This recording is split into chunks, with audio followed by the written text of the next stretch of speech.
I think it's clear to say because I'm not a Michael Jordan fan.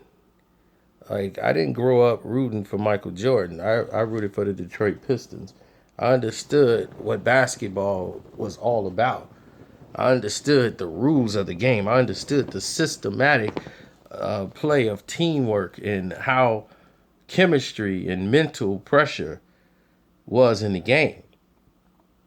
Michael, y'all say, was the greatest player in the world, but he mentally had to get over Detroit. It took years for him to be able to beat and defeat the system of what was happening to him. And the way the game was played back then, he was able to overcome that and still be dominant. No matter what the rules were and how physical the game was, he was still able to be Michael Jordan every night. And you talk about putting him in today's rules, like, well, they shoot a lot of threes now. The Bulls would be in trouble. How do you feel that? If you look at it now, it's a lot of teams in the league that don't shoot a lot of threes, and they have a very high winning percentage. Why? Because they're not jacking up a whole bunch of three pointers. You live and die by the three. When you're not hitting those threes, and these guys are taking very, uh, high percentage shots, which Michael took very high percentage shots in the game. He was going to shoot within his 15 feet range, and he was going to make sure he had the best opportunity to score the ball. Just think about it. You can't hand check Michael Jordan now. The lanes are open. So you got to be able to stop Michael Jordan with lanes open, who is endless with energy throughout, and you can't be physical with him. Two flagrant fouls, and you're basically out. If you do one flagrant foul and they think it's a flagrant two, you're out. You're just automatically out the game. So, in this cupcake league that you have right now, I guarantee you, Michael Jordan would average a 50-point triple double unless he just didn't feel like it. There's nothing in this league that could have stopped him from acquiring that. That's how dominant of a player he was. There was nothing on the court he could not do. It took a system in order to even come close to defeating him. You know, the whole Pistons Jordan rules thing was frustrating as a beat writer because I was covering the team at the time. And I would always get this. What are you talking about? There's no Jordan rules. We're just playing tough, physical, like anybody else. So I'm like, all right, cool. Good afternoon, everybody, and welcome. I'm Brian Musburger along with Bill Raftery. Let's get right to it. The man was an ex-coach. How do you stop Michael Jordan? There's not much you can do with him. You have to make him go east to west in the fast break. He's good on the perimeter, but he's great when he penetrates. At certain times, teams found themselves watching and in awe of him, and maybe bashful about, being physical with him. I was in the Detroit Pistons locker room before the game, and it's very obvious they would like to wind this thing up tonight.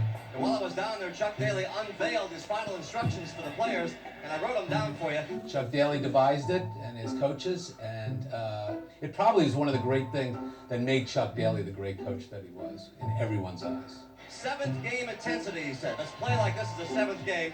Control the boards, energy. Nothing new for the bad boys, he says. Intimidate and dominate. And then on the bottom in big capital letters it says, follow the Jordan rules. And I said, what are the Jordan rules? They said simply, when he goes to the bathroom, we all go with it. Let's go back to that. There were no secrets. I mean, everybody knew what the rules were, and that was to put him on the floor when he came to the basket and try to keep him from the crowd-pleasing,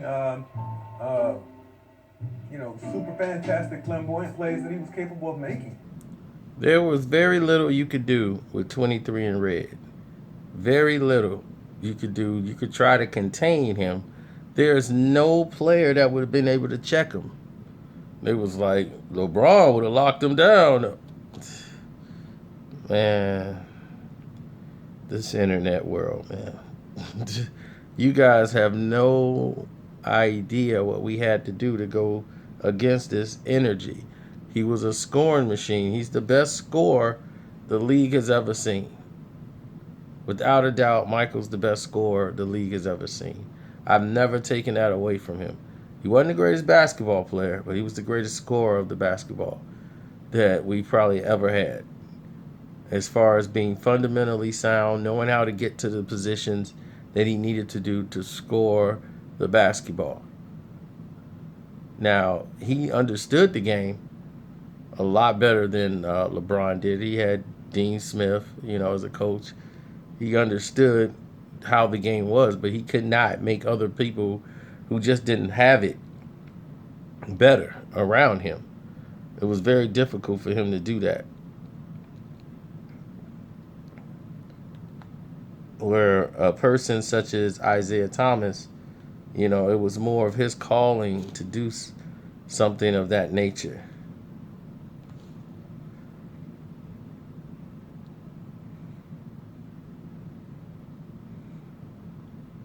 So, if you're asking me, it's no brainer. I already know most of you guys are going to come with the hate, come with the LeBron's the greatest thing in the world, man. You just hating on Jordan, blah, blah, blah.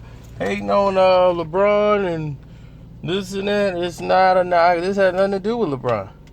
Really? What Michael Jordan would have been able to do in today's league has nothing to do with LeBron James. And that's just the truth. Because no matter who he played against, who could stop him? Michael would have taken probably about 3 3-pointers a game and still would average 50 points and a triple-double as far as an average. He could average that easy in today's league. To get 10 rebounds in this game, the reason why people now have problems getting triple-doubles is because they don't go to the basket. They're shooting from too far out. So if they miss, they're not around to get the rebound. So that's why LeBron don't get that many rebounds anymore. But when he's going to the basket, he's able to get some rebounds and be down there when baskets go up instead of hanging around at the 3-point line. So that's why you see a lot of these guys have a hard time. Michael wouldn't have that problem because he wouldn't be at the 3-point line that much unless he was guarding a 3-point shooter. But Michael would easily average, I think, a triple-double. I don't think he would have any problem in doing so.